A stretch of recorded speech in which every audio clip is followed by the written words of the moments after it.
امتحان۔ اللہ تعالیٰ امتحان لیتا ہے، تمہارے صبر کا امتحان، دعاؤں کا امتحان، توکل کا امتحان، تمہارے انتظار کا امتحان، برداشت کا امتحان۔ اور یہ امتحان سہنا مشکل بھی ہوتا ہے۔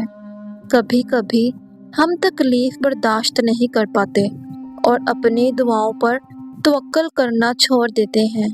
درد سہنا مشکل ہو جاتا ہے، طویل انتظار دل کو تھکا دیتا ہے، مگر اللہ تعالیٰ کا امتحان تکلیف دینے کے لیے نہیں ہوتا۔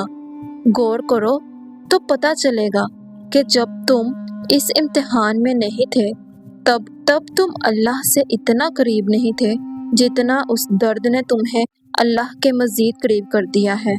تم دیکھو گے کہ کیسی تمہاری دعاؤں میں خلوص بڑھ گیا ہے، بھروسہ آ گیا ہے۔ یہ امتحان تمہارے دل و دماغ پر پڑی درد کی اس دھند کو آہستہ آہستہ مٹا دے گا، اور شاید یہ راستہ ہو جو اللہ نے بنایا ہو تمہیں اپنے طرف لے آنے کا۔